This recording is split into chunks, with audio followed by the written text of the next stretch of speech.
copiers, and fax machines that increase office productivity and save you money. No one understands your bottom line better. Call Dex Imaging today, 352-266-0333, or check them out on the web at deximaging.com. That's DEXimaging.com. Or call 352-266-0333 for your free document management evaluation today. Ocala's information station, 1370 WOCA. Ocala.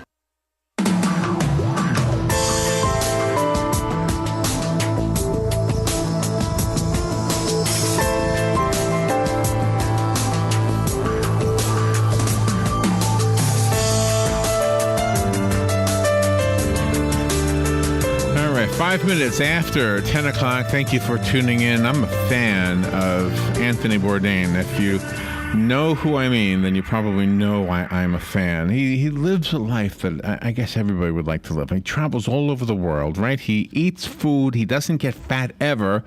Some of the food he's eaten will make you sick, I think, just hearing about it. But what I love about him is that he will, if he doesn't like something, there's like no question that he doesn't like it. And then I think a couple of times he got drunk on the show that I was watching. Yeah, that was fun.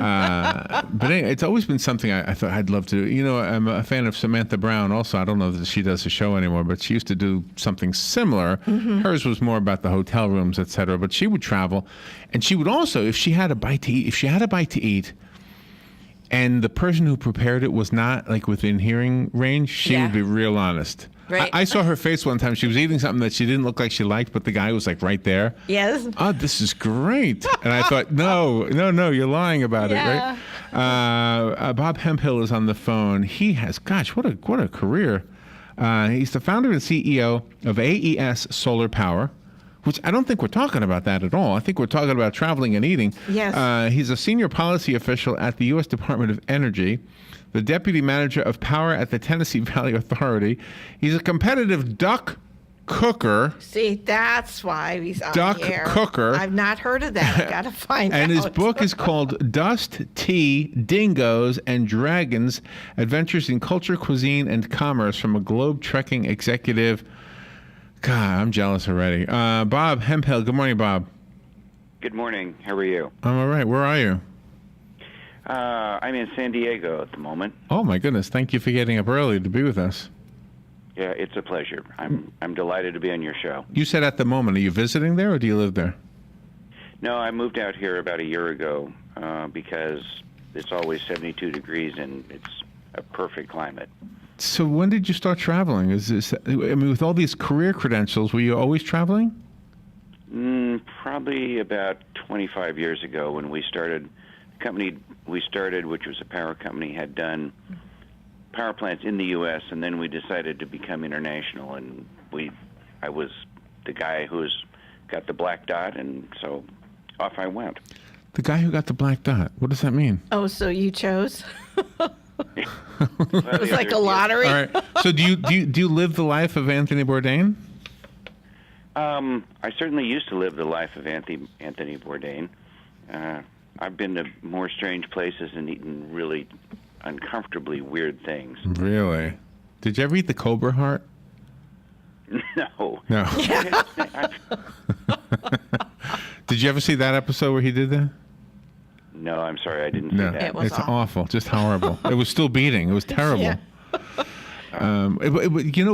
For us who travel like here, like in America, even then sometimes you run into things that you're questioning. But when you go other countries, like remember when the Olympics were they in Korea? Yes. And they had, what was it, bloodworm soup? Yeah. Do you remember that? I do. Ugh. It's horrible. No, thank you. It's horrible. So explain the title, Dust, Tea, Dingoes, and Dragons. Where's the title come from? Well, dust tea is something that was served to me in one of the outer provinces of China. It's always a bad sign when they say to you, we would like you to have our provincial specialty, because this means it wasn't good enough to make it in Beijing. Oh. And Okay. They brought in a glass container which had sticks and dirt and stones in it, and I thought, this can't be right.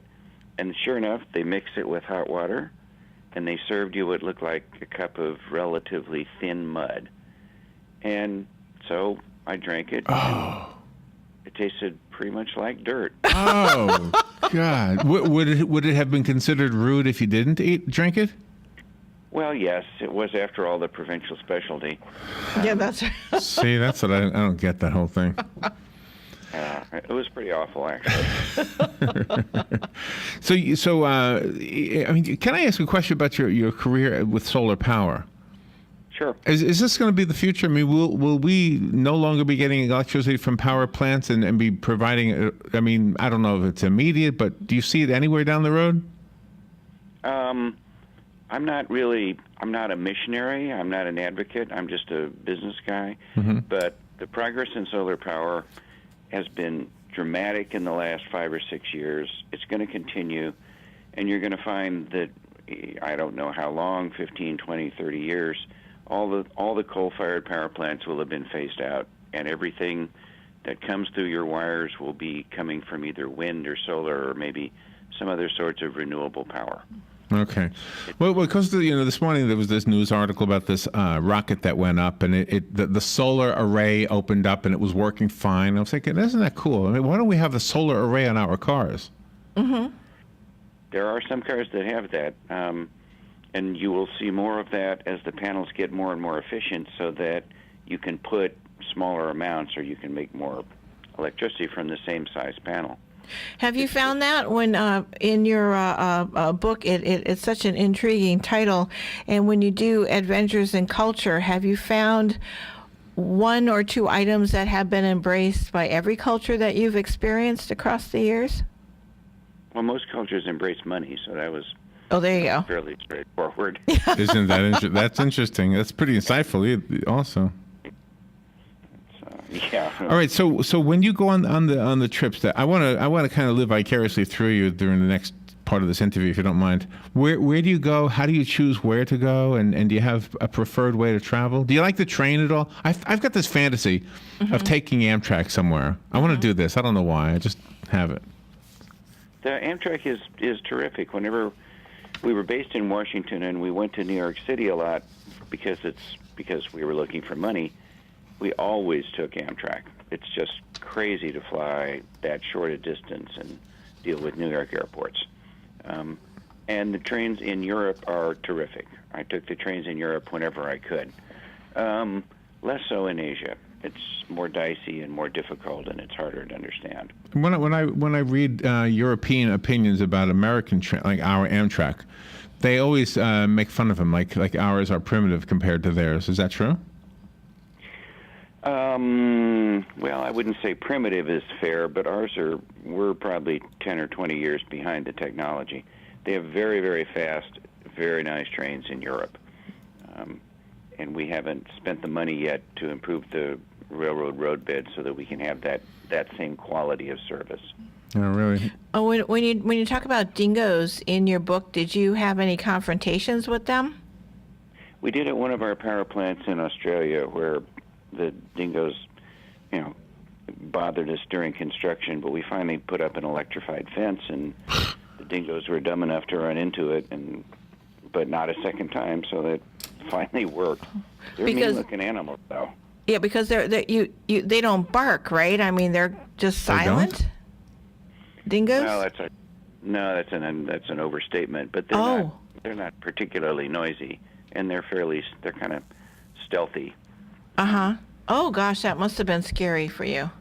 That's how all dogs were at one time. Before we domesticated them, I bet you all dogs were like that. Mm-hmm. We had a dingo. Remember 2 dingoes in the zoo here? Yeah, in Bellevue, yeah. Yeah. And they were jumping. They could jump. All right, we need to take a little break, and we are kind of living vicariously through Bob Hemphill. He's got an amazing background, but we're kind of focusing on traveling, adventures in culture, cuisine, commerce, and what else? And commerce from a globe trekking executive. That's what you are, a globe trekking executive. Did you look like an executive when you were traveling, or did you just wear your dungarees and all that? Dungarees. No, I was afraid the airlines would lose my luggage, and usually I was right. So I always traveled so that if I landed without any luggage, I could go right to a business meeting and not look awful. Oh, wow. I think I hear a train in the background there. Yeah. I hear a train. That's You great. live near the train. All right, we'll take a little break. We'll be right back with Bob Hemphill out in San Diego near a train somewhere. I can hear it. All right, we'll take a break and be right back. The weather is brought to you by myfwc.com. Safe boating is no accident. Clouds and some intervals of sun today with a shower and heavy thunderstorm around this afternoon. The high today 84 to 88. Partly cloudy tonight with a shower or thunderstorm in the area, low 66 to 70. More clouds and sun tomorrow with a shower and heavier thunderstorm around in the afternoon, high 83 to 87. For Friday, mostly cloudy with a shower and thunderstorm during the late morning and afternoon hours, the high 82 to 86. From the Florida Weather Center, I'm meteorologist Joe Lundberg.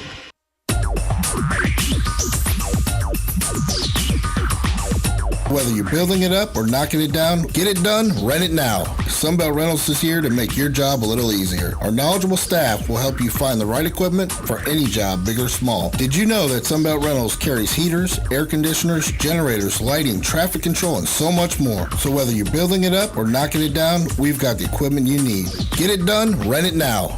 And right now, for a limited time, you can have it for less. Just by mentioning this ad, if you rent it Friday afternoon, you can keep it the whole weekend and only pay for one day. But this is a limited time offer, so stop into Sunbelt Rentals today, Northwest 27th, just a quarter mile east of I-75. For more information, just give us a call, 352-369-9101. 352-369-9101. Sunbelt Rentals. Get it done, rent it now. 352-369-9101.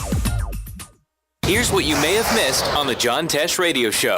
Skip ice cream and have gelato. Yeah, it tastes rich because it's denser than ice cream. Gelato, you should know, has half the fat of most ice creams because it's made with milk, not cream. Go ahead and order the pad thai. Just stick it in the fridge. Eat the cold leftovers the next day. You want the resistant starch. Punctuality is one of the most difficult behaviors to change since it's deeply rooted in a person's personality.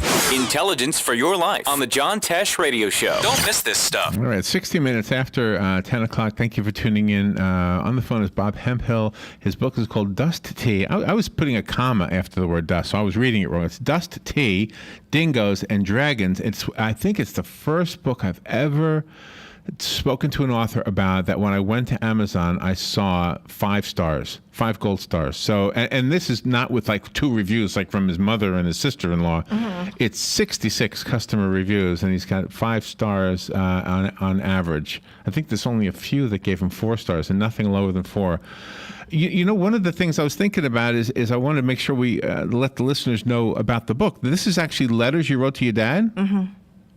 Yes, my dad was an Air Force officer, and he didn't know very much about business. And once I started going overseas, the things were so interesting and so strange that I just wanted to be able to share those with him and educate him a little bit about what we were doing and, you know, how it was going and those sorts of things. And was it completely foreign to him? And therefore it would be completely foreign to me, I would guess.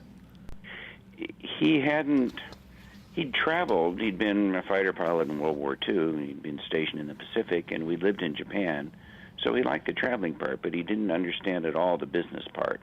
So I tried to make it clear to him, you know, how things worked and that sort of thing. Mostly. Is your father still alive? No, he died about 4 years ago. Oh, okay. Did you choose to not include his replies to your letters? He didn't really write back much. Oh. So there weren't, you know, we talked, but he didn't commit anything to paper. Were you reluctant to tell him things? I mean, I would be reluctant to tell my father some things I did, put it that way.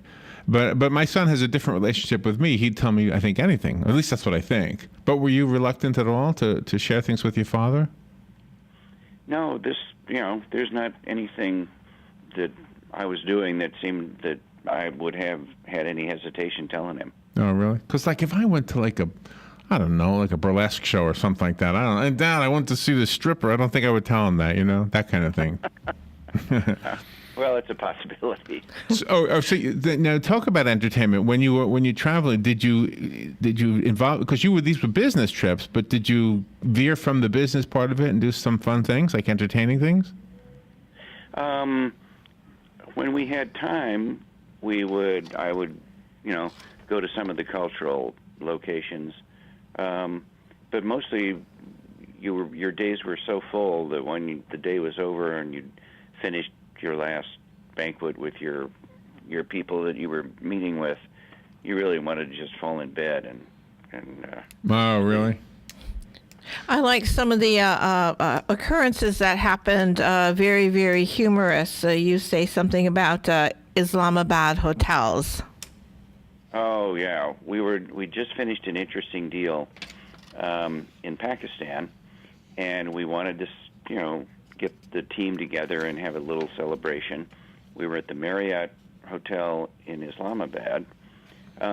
If you go to a country and the capital city is named Islamabad, you can probably figure out that it's a Muslim country, and they're not very big on alcohol. We looked around. There wasn't a bar. There wasn't a wine list in the dining room. There wasn't a mini bar. And finally we said to them, is there any way we can get something to drink? And the desk clerk said, yes, but you must first sign this form. And I thought, it's a form saying, I guess I promised to pay the bill or something. He gave me the form. I read the form. It said basically, I now, of my own free will, understand that by purchasing alcohol in this hotel, I am condemning myself to go to hell forever when I die. And that's okay with me, so here's my signature. And I thought, is this valid outside of Pakistan?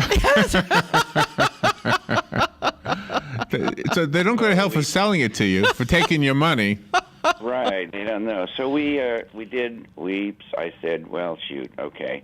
So I signed the form, and then went up to the room. They sent us a bottle of very bad bourbon. I showed the form to the other guys, and they said, wow, we have to have you with us all the time.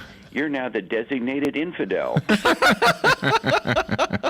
Oh, that's too funny. I never heard of such a thing. Isn't that funny? Wow. We can't let them take over. That's what they'll do to all of us. Exactly. The president will have an executive order. Right. So tell us another. What was I reading in the notes? It was something funny you were going to talk about, right? It was about the most. That was funny. Not that wasn't funny. That was very funny. Or maybe that was it. Maybe that was the part I was supposed to ask about. Was there a 500 member cast on a play you saw or something like that? No. No. No, I don't remember. No, I don't think so. Okay. What years did this happen? With these letters? This was 1990 to about 2005. Oh, okay. The period covered in the book, and much of it is in China. And there's a lot of things about food. I mean, my personal favorite story is when we were in northern China, again at a large banquet with a number of Chinese colleagues and people we were doing business with, and we always were happy when we saw either fried stuff, because you could eat anything if it was fried, or noodles, because in northern China is a wheat-based cuisine, not so much rice. So they bring out a bowl, and there's a large palm-sized noodle with a small hole in the center of it, and you think, oh, thank God, noodles. So I pick up one of them with my chopsticks, and I try and bite a bite off of it, and I chew it for a while, and I chew it for a while more, and finally, I can't get through it. I put it back down. I say to my interpreter, what's this? And she says, camel hoof. Oh. God, they've sliced I'm eating toenails. I mean, for God's sake. Oh, no. Oh, no. And by the way, where's the rest of the camel? Yeah, that's right. No. So when your dad got the letter, he never wrote back and said, oh, my gosh, don't eat that stuff. It's going to get you sick and nothing like that? No, he figured I was tough enough that I could figure that out on my own. That's wonderful that he kept all of your letters. Yeah, that was a very nice thing, and I was delighted that he had them. So what'd you do? You found them after he passed? You said, oh, my gosh, you kept all the letters. Yeah, he sent them. No, he read them and frequently sent them back to me, which was sort of nice. Mm-hmm. So I had this cache of them over the years. Did you write him when you were in Vietnam and in the Special Forces also? Yeah, I did, but those letters unfortunately didn't get saved. Oh, okay. So one of the reviews on Amazon says this, disclaimer, this is my first Amazon review.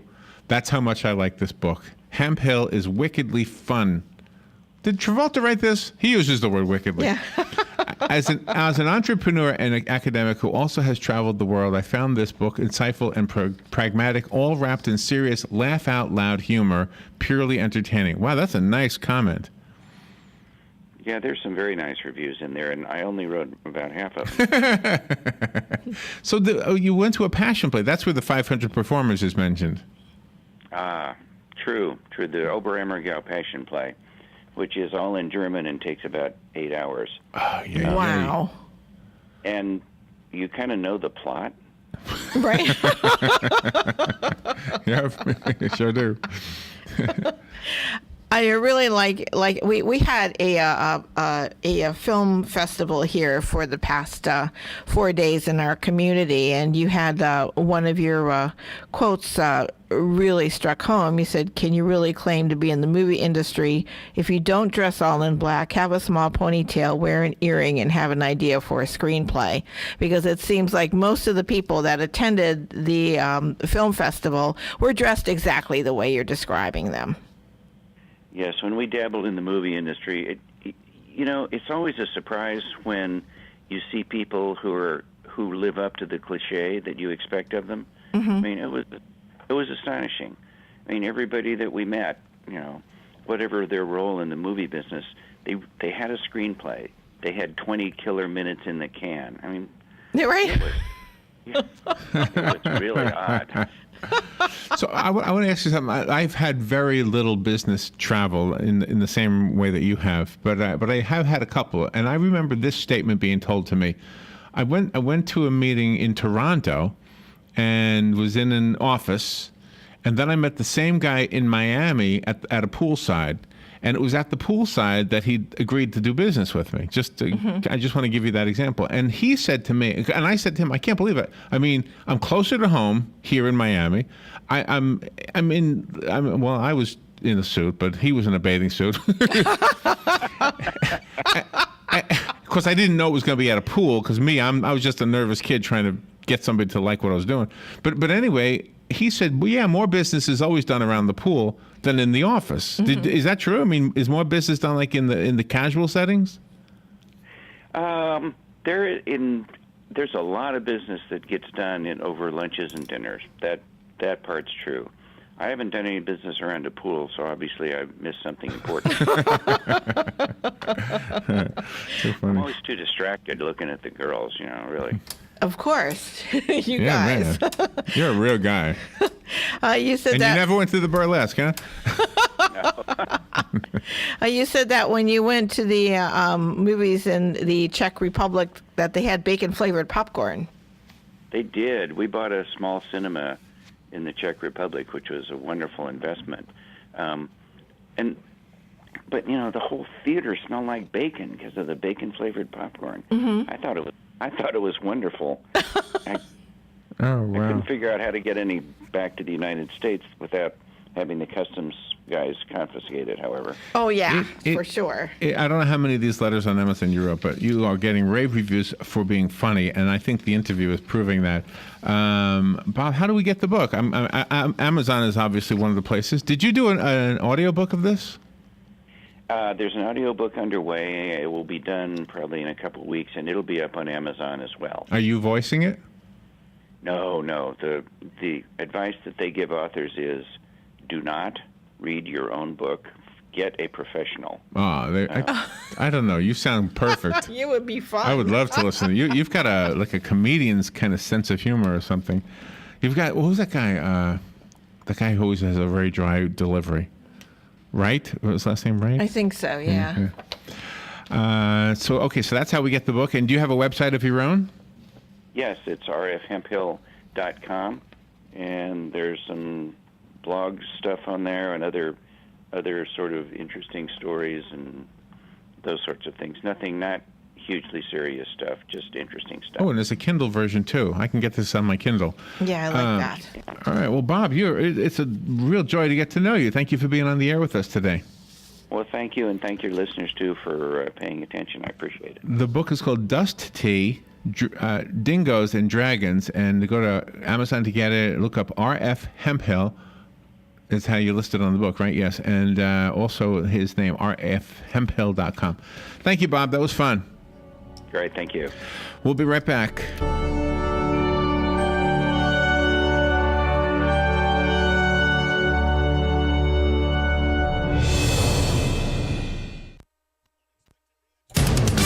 Fox News Radio. I'm Lillian Wu. The department tasked with keeping our nation secure may have to take extra security measures to